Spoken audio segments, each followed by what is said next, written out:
Welcome to episode 10 of the Birmingham Sportscast. It's myself, as usual, Ethan. We got Russ, and then we got Andrew from Soccerinthemagiccity. How's it going, Andrew? It's going well. Excited for season coming back. Good to chat with you guys today. Oh, yeah.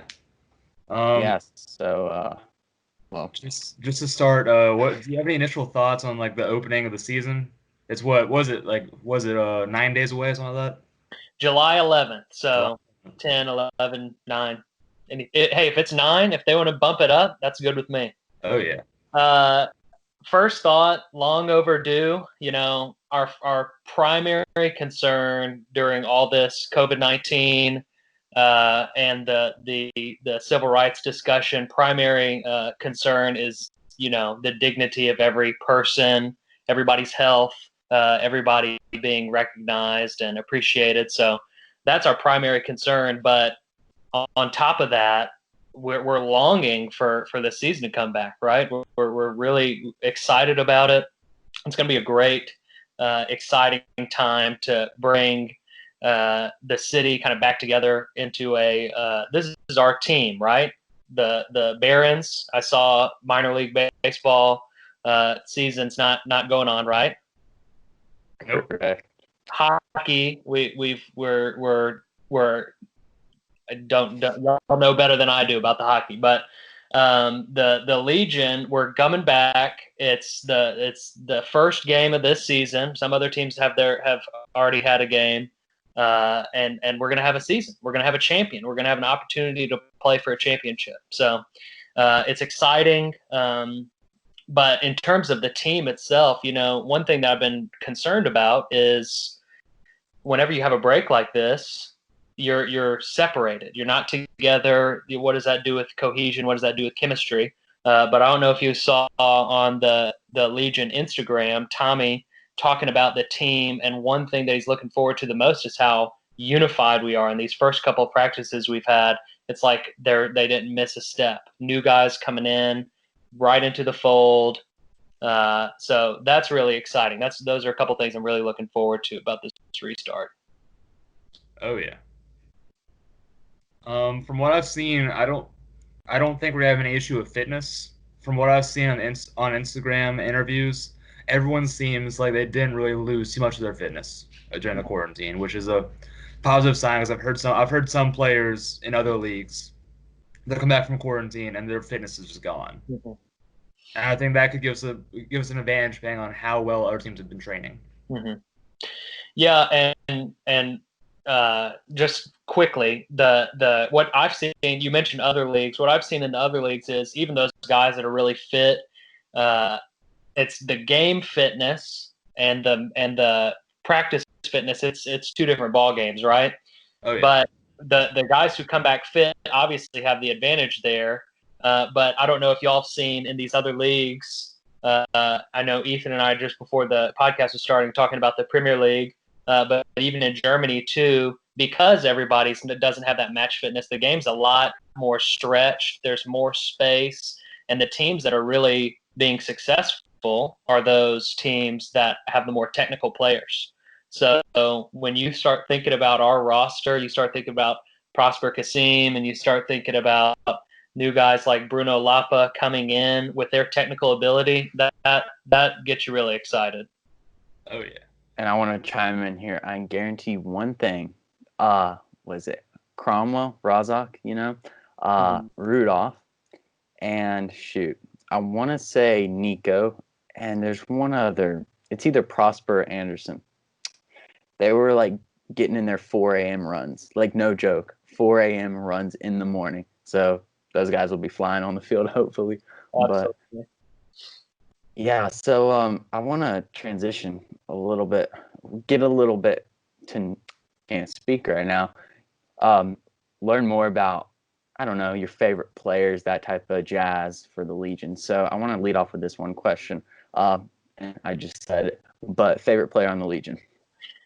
Oh man, that's a tough question. I really love the defensive midfielder position. That when I was playing, when I was in high school, that was the position that I really called my own. And then now, as I coach now, that to me, and my theory is where you build your team from.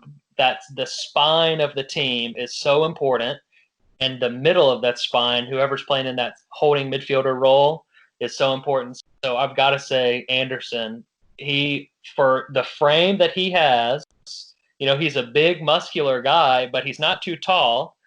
It's exciting to see a guy like that who can just dominate the game, give you a little bit of N'Golo Kante vibes. But I love Anderson and his personality also as well. That really is infectious, right? You always see a smile on his face. Super energetic guy. And you're right. If he's getting into 4 a.m. runs, he's going to be running the show whenever this season gets started again. But then you got to think going forward. Last year, JJ, you love JJ from last year. Now we're probably my thought is we're probably going to see him on Atlanta United 2 this year. So that's a little disappointing. But love seeing Brian Wright back. Brian Wright, watching him play when he was on last year, I really think this year, if he's on like he was in certain games last year, this season is his season to just really make a breakout season, put a lot of goals in the back of the net. It's going to be really exciting. Yeah, and with the addition of, Brett up top, that'll just Brett, you can't deny him. So more than likely, at most times, 2 defenders are going to be eyes on him. So that will just allow Brian to shoot through in those gaps even more than last year. So. Yeah. And Mikko on Pittsburgh, obviously he's a prolific goal scorer, scores a ton of goals. But if you look at his assist numbers too, they're always crazy. It's amazing to see a guy who can do both. And we've got Prosper who can score and set up, and you think about Nico who can score and set up. You're right, Nico's going to get 2 defenders on him for sure. Open up a lot more space for Brian, but he's also got all these creative guys who are feeding him the ball. Maybe something we did have last year, Daniel, very creative guy, Prosper, but and then Anderson as well can feed the ball through. But this year, having another guy who's higher up the field, playing alongside, maybe if there's a 2-man strike force like we did last year, that's going to be a deadly combo right there. Oh, yeah. And then Chandler up there, man. I just I tell the guys this most of the time too. If we still had JJ, oh my, our attack is still superb as it is. But if we still had JJ, that'd just take the cake. JJ, there's going to be so many great memories. But if you look at what he did in that playoff game, the last second against North Carolina last year. So many people say that's their moment of the year last year, and I couldn't agree more. You really appreciate his talent when he's on your team, but it kind of makes me scared if I'm right about him being Atlanta United 2. You're going to see Krignale, Bergman, Laurent, all those guys who play center back. They're going to have their hands full for sure. Yeah, and I'll let you chime in here, Russ, in a second. But before I forget this, you just mentioned North Carolina, and we actually lost a player to North Carolina, a defender, Akeem Ward, which I was very surprised by, honestly. I thought that was a for sure lock. He'd come back. They'd put pen to paper on that deal because he's just one of those solid guys, starts but also can come off the bench, plays both very well, both situations. But what are your thoughts on Akeem as a player? Because personally, I like him. Wish if he was still here, but...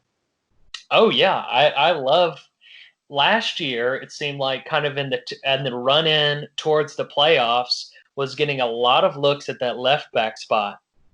And if you look at our roster now, and we signed a couple weeks ago this Roof guy, or I think that's how you pronounce his name. Roof or Ruff, one of the two. So we signed him, and it looked like in college he was playing a little bit of left back. But before that, Razak is the only guy who plays left back consistently. Akeem's one of those guys who could go back and forth. you could see him playing anywhere on that back line. You could see Razak playing anywhere on that back line, but that was a little bit concerning for me when I was writing my, weeks ago, months ago now, the roster breakdown. I really only saw one guy who could play left back, and that's Razak. So that kind of made me confused as well. We had Culbertson too, left back, great last year. Whatever happened to him? He just plays for fell. St. Louis now. I haven't heard anything about Culbertson, but he played the first game for St. Louis. Really? Yeah. Really? So back to his old grounds then. Yeah. Isn't that who he played for before he played for us? Yeah, that's right. I don't know how I didn't figure that out. I mean, I never saw the announcement, so. And that's how it is in the USL, guys. I mean, you have guys who, like last year, will have guys come in on loan from a lot of guys from New England, a couple guys from Columbus. In the USL, you're getting a guy. If you've got a game on Saturday, you might get him on Wednesday with these loans back and forth between the MLS. And that's the same with these transfers. Guys are going back and forth, different places, and it's hard to keep up with. That's the thing with you would see Eli Krignale is a good example. Alex Krignale's brother. You would, if you were snooping around on Instagram, you'd be able to see him in Legion gear, ready to get. Like, he was part of the team, but didn't get announced until a couple weeks later.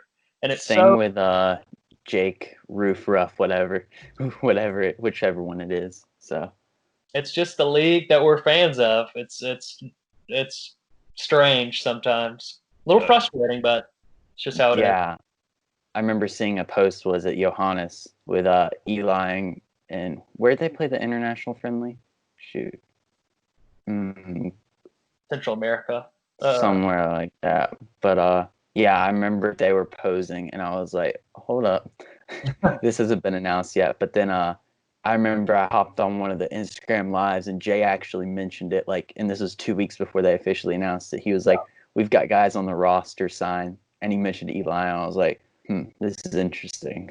Yeah, I was on that live too. So, and that's to speak nothing bad of Jay. Jay, I mean, if you look at the guys who we've recruited for this year coming in, Bruno Lapa is a guy who really stands out to me as somebody who kind of maybe goes under the radar, but when you look at his college numbers, I mean, you can't argue this guy's a class player. So the recruitment aspect from the Legion side, Jay and Tommy, what they do, it's amazing. But the league, it's sometimes weird. There might be some regulations on announcing or signing contracts, different stuff like that. So we'll see. We might see some new faces on the team when this season gets started on the 11th. Yeah, and what is it? That's the thing this year compared to last year. I mean, some can differ, but some of these players are so much younger than the players that they replaced. Like, I mean, I've got the roster right here. You got in the midfield, you got Lapa, and you got shoot, I always get the name wrong. Eli. We'll just go with the first name. And then in the defense, you got guys like Johnny Dean and Jake, Roof, Ruff, whichever it is, Johannes, and then Rudolph up top. I mean, it's just crazy how many, to me it is personally, how many young guys they brought to fill in. But despite their age and being straight out of college, or in Rudolph's case, coming overseas, they can have a big enough impact that'll be very noticeable on the squad. And that's very intriguing to me, and I'm excited to see how that plays out this year. Yeah, I totally agree. Oh, yeah. But what are your thoughts on Rudolph? Because I always like asking this question, because if you were at the ATL game, you saw him, I mean, the dude came out blazing, fiery spirit. You could tell, even though it was a preseason game, he had something to prove and play for. Yeah, I wasn't there, but I've watched that game now. I mean, that's the only taste of Legion soccer we've had this season, so I'll probably watch that game 3 times. And you're right. I mean, 17, 18, 19-year-olds, that's a different level. Like I said earlier, I've coached Alabama State Players of the Year, All-State guys, All Metro. I've coached some really great players, and not to brag or anything like that. I mean, they came to me as that with that level. But when you see that compared to people like Rudolph and Jaden, who are that age, it's unbelievable. The to be put into an environment like that against Atlanta United. Now it is a preseason game. You said that we're in the second half. You got to think about the circumstances. Preseason friendly match, but to see somebody just go with that direct attacking, fast, that is something that you want to see when a player is developed when they're 25, 26, 27, is that confidence in that direct play. But to see that in such a young age, I mean, just props to Tommy and Jay, again, who can go overseas, find a guy like this, and give him an opportunity in a new place, so where he can really show what he's made of. And I'm excited to see how that attacking, competitive, fiery spirit translates into a USL championship game.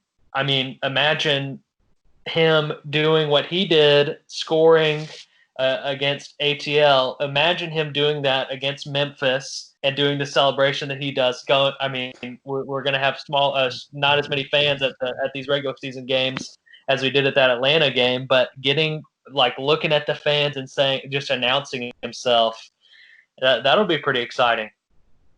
Yeah, personally, I'm like very high on Rudolph, maybe too high a little bit, but a subtle plug here. He warranted my first blog article I've wrote in 4 months, or written in 4 months. So go check that out. Was it Monday, July 29th? Just the subtle plug there. Good. But yeah, I mean, if you're making me write a blog article, you got something. So. Yep, exciting. I mean, I just think I like the way I saw in that he treated that game like he was on the biggest stage in the world. Yeah. He wasn't acting like it was a USL Championship preseason friendly game. And I think that's the way you have to approach as an athlete. You have to approach it as you're on the biggest stage in the world every single time. You're playing against arguably one of the biggest clubs in America. They're on your grounds. Even if it's a friendly, even if like the second half they're playing their backups, you still have something to prove in that game. And I think he really took that, ran with it, and it showed incredibly. Yeah, absolutely. And I mean, putting the ball in the back of the net, you can't, whether you're in a preseason game, whether you're in your backyard, or whether you're in the Champions League final, putting the ball in the back of the net, you can't argue with that. And to see him score in the way that he did, in open play, dribbling directly at the goal, that's the Legion style to me. Is we are trying to get from wherever we are to the goal as quick as possible. Direct attacking play. That's exciting. That's what gets fans to games. That's what you see the Red Bulls team doing in New York, in Salzburg, and in Leipzig. They're direct attacking teams. That's what you want to see. And I think Rudolph fits into that perfectly. Well, absolutely. Yeah, and I want to, what is it? This next guy that I'm about to mention, I want to say he played in the international friendly. He wasn't an ATL, if I recall correctly, he might have.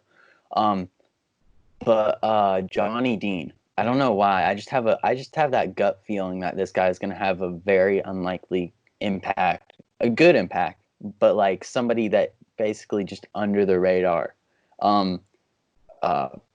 Let's hope not, but let's say Lopez goes down with an injury or something. Maybe Lopez gets shifted up to the midfield or something. We never know what could happen. And Johnny Dean comes in. I don't know. I don't know why. I just have a sixth sense that he's going to contribute in some way. Plus, he had that stellar goal at UCF, which I don't know if you saw that. It was outside of the box, just cranked it into the top corner. Yeah, I did see that. It's beautiful. And that's what I'm talking about, that direct attacking play. Somebody's coming from right back, and UCF is an attacking team. Getting those wing backs forward and attacking, I think what would be the best is sometime in the season if Tommy decides to plug Dean in there and, like you said, shift Mikey up into the midfield. There's a couple of games that I'm watching from last year where Mikey's carrying the ball forward into midfield, slotting passes through. I mean, that's what he was doing at North Carolina. A couple of games he played in New York. He played in that midfield. He can play on the right. He can play in the middle. I mean, he's a really versatile guy. And adding a guy like Jonathan Dean, who is super fit. We're talking about fitness earlier. You follow him on Instagram. He's always getting his runs in. He's attacking, likes to get forward, can defend, can fight, can battle. Get somebody in there who can play in that right back spot and shift Mikey forward because, I mean, Mikey's one of our best players, if not our best player. I mean, you want to get those players as involved in the game as possible, and that brings me back to what I was saying. In that spine, that center of the field, those are the guys who are going to get the ball at their feet most often, and I would love Mikey Lopez to be involved in that way, and he definitely can do it. I talked about this last year amongst friends. Like when you saw players like Mikey, when you saw players like Daniel, when they had the ball at their feet, you can tell by body posture and just their level of confidence that they know what they're doing. They know exactly the situation. They're not intimidated at all. And Mikey's one of those players that you can absolutely tell the second he has it, the ball is his. The situation is his. He knows what's going to happen. Yeah. And I think especially a young team like ours, we need that kind of presence on the field all times. I totally agree. And you see it. I mean, think about this. You have the first signing, Chandler Hoffman. You mentioned DJ earlier. Huge DJ fan. So that makes two of you right there. Chandler Hoffman, hometown hero. I mean, give him the captain's armband. Absolutely. Chandler Hoffman, the captain. I know he deals with a catastrophic injury. So excited to have him back. But who's the captain now? You know, that movie, that Tom Hanks movie, I'm the captain now. Mikey Lopez takes the game by the scruff of its neck, and I don't have any behind the scenes. Y'all talk to players more than I do. I am armchair quarterback. I am in the stands as a fan, and I don't see what happens behind the scenes. I don't see what happens in the locker room. But to not take in like there's some conflict, but to just take control of a locker room enough where an experienced coach like Tommy Sohn hands you the armband, that tells you a lot about a guy. So you got the body posture, you're absolutely right, in the game, but just the fact that he's our captain, and I don't think anybody else would have it any other way. He's a great player. I love having him in black and white and gold. Yeah, and you mentioned Chandler there. This is an interesting topic that I've certainly had with multiple people. You got the likes of Brian Wright, Nico Brett, Prosper. Prosper doesn't play through the middle usually. But you got Brett and Wright.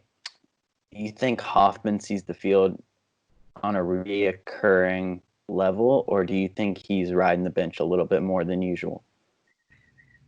It's a tough question. I mean, you want to see a guy like that on the field as much as possible. He at one point in his career is MLS quality.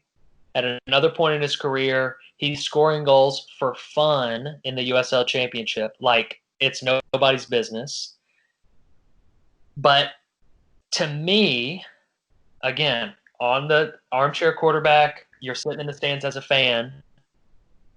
The amount of opportunities that he got last year and the amount of goals that he scored, that's not the kind of ratio you want in your striker. I'm not speaking poorly of him. I've not played soccer at a at a professional level. He is absolutely a top quality player. When you bring in a guy like Nico, who at this stage in his career is doing what Chandler was doing at St. Louis, scoring goals for fun, creating goals, taking the game by the scruff of its neck. What you have now is options. And I don't envy Tommy at all in making the selections that he has to. Because you've got Brian, who, again, is a guy last year, had a lot of opportunities and didn't score as many goals as you would have liked. He's again, great player. What I'm trying to get at here is you've got a lot of guys who are on the cusp of greatness. You've got Chandler, who can go back to what he was and be an incredible player. He's coming off of a catastrophic knee injury, though. So to me, the obvious choice, if you're picking two, it's Nico and Brian. I think that their skill sets complement each other really well, but I don't envy that decision. When you talk about game time, having a guy with a locker room presence of Chandler Hoffman, who there's pictures of him holding the MLS Cup. I don't think he had a big impact on winning that MLS Cup at LA, but he was there, and nobody can take that away from him. He's the hometown guy. He's the first signing. He's the guy that when there was a team in Birmingham, that's the name that was on everybody's lips, Chandler. That's a ton of pressure for a guy, but it's also a ton of pressure on an organization to have him be front and center. I think he can definitely do it. I'm excited to see his role this year, but if you're asking me, the number one choice for your strike partnership is Nico Brett and Brian Wright, and I don't think a lot of people would argue with me on that. Yeah, I definitely have the same stance on that because it'll be interesting. He's coming off that injury. It looked like he had pretty good fitness in preseason for compared to where he was. So that's my specific thing that I'm gonna keep an eye on throughout this regular season. So yeah, your regular season. Yeah, let's hit on that for a minute because we haven't even talked about that. What's your thought on our group? What is it? G. When you have Birmingham and Memphis in the same group, you know that sparks are going to fly. I'm super excited about that. Charlotte, I think that's two winnable games for us. North Carolina.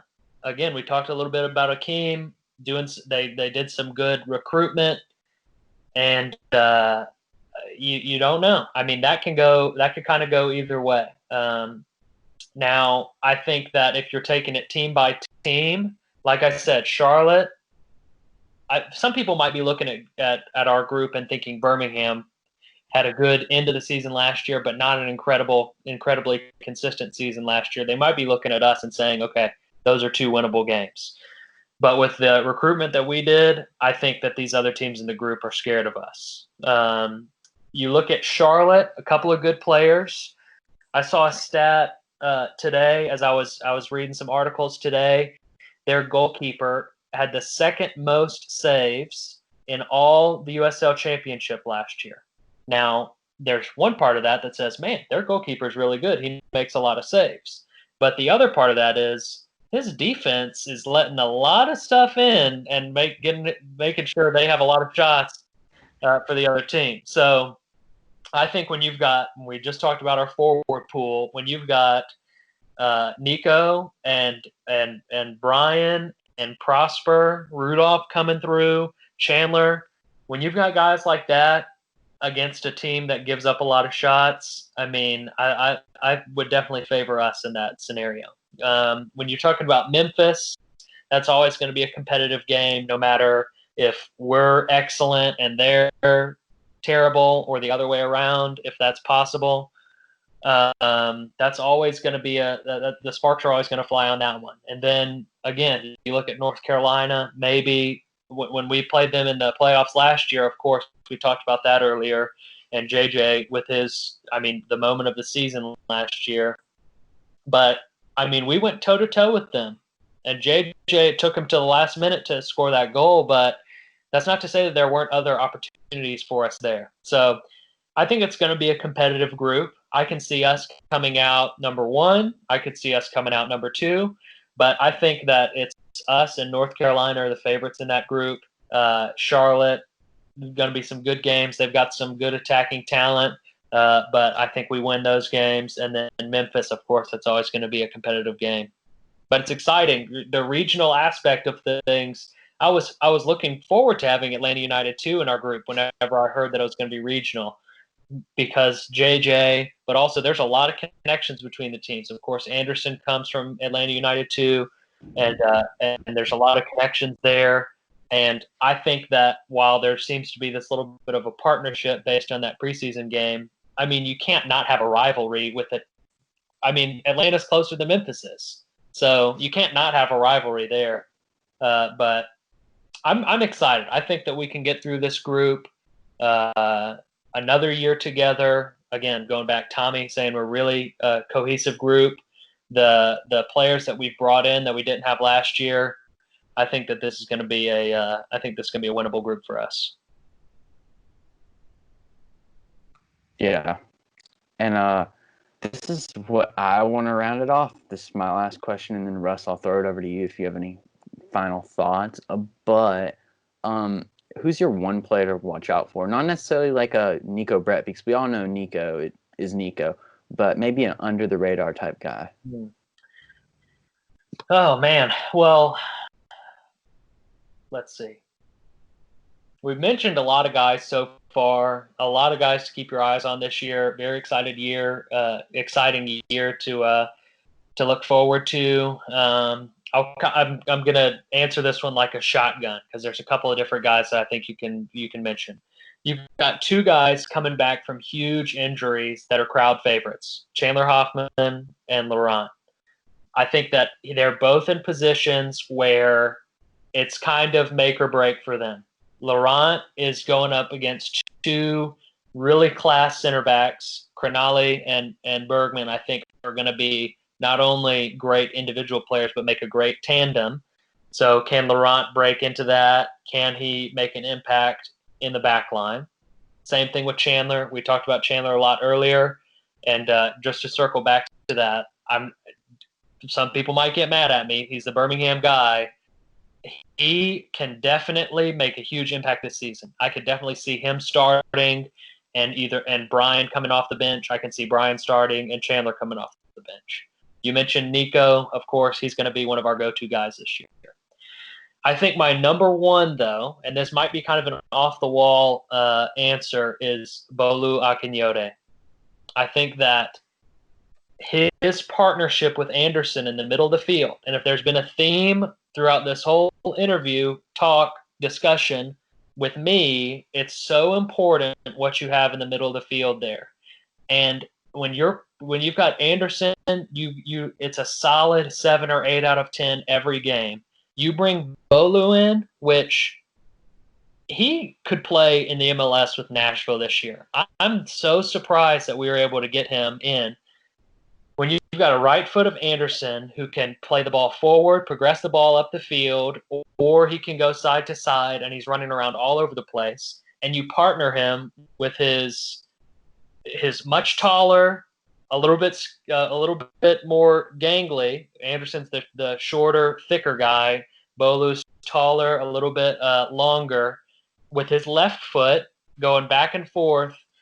I think that's going to be such a solid center of the midfield that Tommy really has to think about what goes around those 2, because those 2 kind of pick themselves. So Anderson, favorite player on the Legion that I started with, guy to look out for. Bolu Akinyote is going to make a big impact in the middle of the field this year.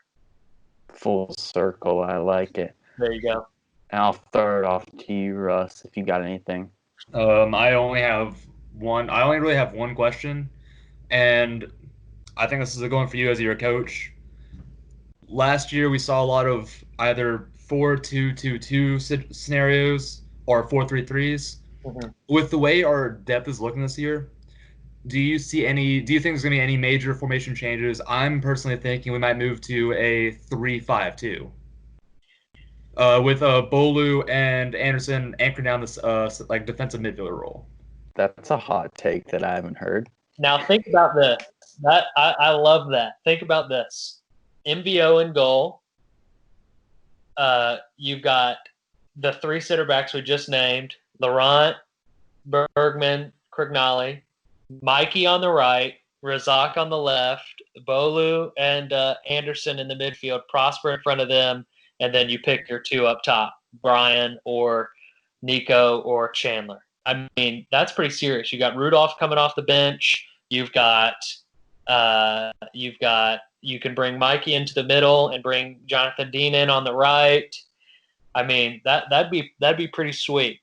I think that the 3-5-2, if you've got the right cohesion and you've got the right group, can definitely work. I'm not sure I've seen Tommy Sohn run the 3-5-2 that often.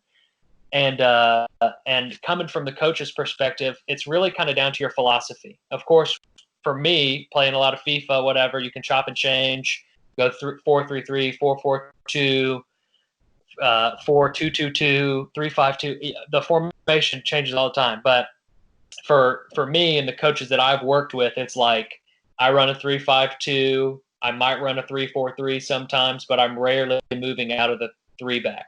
And then it's same with the 4-back. I run a 4-4-2. Sometimes I do a 4-3-3 or vice versa.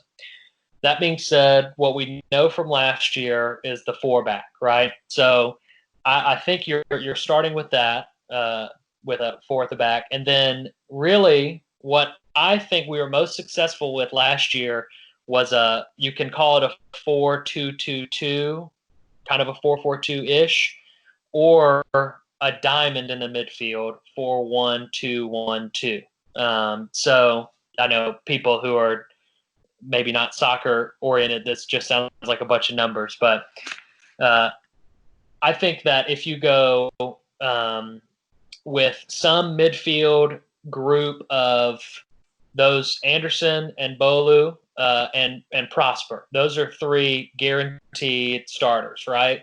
So I could see that happening in a 4-3-3, 2 holding midfielders, 1 attacking midfielder, or I could see Prosper coming in off the right and then somebody coming in off the left. So I'll give you what I think will start July 11th. There's no way that this is going to be true, but this is, watch out for this. I think I might have something here. I've been thinking about this a lot. We got the MVO in goal, obviously. Mikey, Krignali, and Bergman as our center backs, and Razak on the left. I think that's pretty simple, pretty straightforward. Then 4 across the midfield, Prosper coming in off the right, Anderson and Bolu in the middle, and then Bruno Lapa coming in off the left, much like Prosper coming in off the right. Right-footed guy, very creative, has a goal or 2 in him, can definitely create. You see him more in the Wake Forest highlights in the middle of the field. But just like with Mikey at North Carolina, playing in the middle of the field, and then when he goes to pros, he's on the right. And you usually move outside in those first couple of years in the professional league. So watch out for that. That's a possibility. Also, the reason I say that is DJ is somebody who started on the left and would drift into the middle of the field. And I see Bruno as the DJ replacement. So keep an eye out for that. And then I think the front line, I've talked about it enough already, Nico and Brian up top. So 4-4-2-ish, 2 guys coming in off the right, off the left. I think you could see that on that first game, July 11th. Okay. I like the Bruno shout. I haven't heard that yet. But You can go that is very intriguing. Rudolph, little young, but he proved himself, like we talked about earlier. But I think that there's you and I mentioned this earlier. Tommy's got a lot of choices to make. And if he wants to do something bold, like go with the 3-5-2, that'd be awesome. But if we're gonna look for some consistency going off of last year, I think that 4-4-2 or 4-2-2-2, whatever. Yeah, I got you. And we're all gonna do our final thoughts, and then we'll close it out. I'll start with you, Russ. What's your final thought?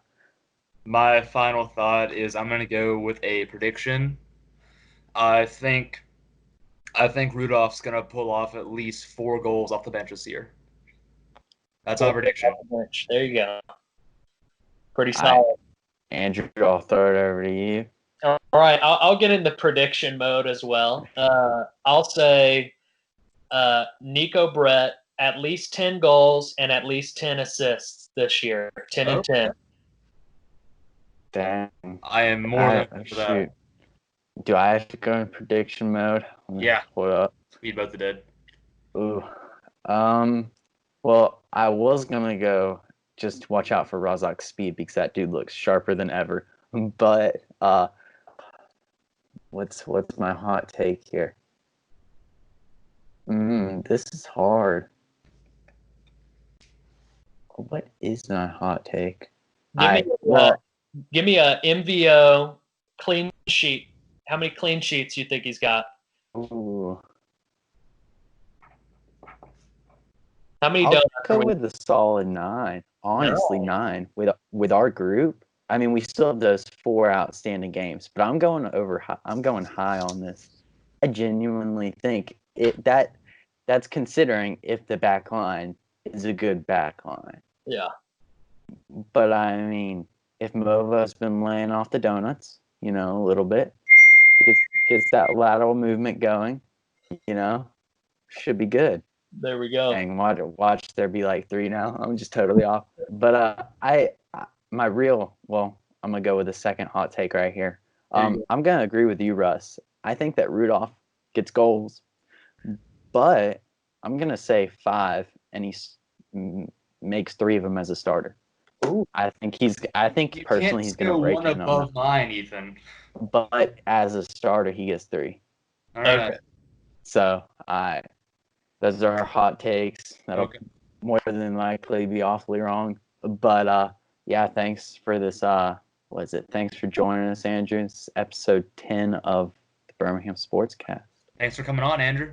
Yeah, absolutely. Love talking to you guys. Hammer down. Hammer down.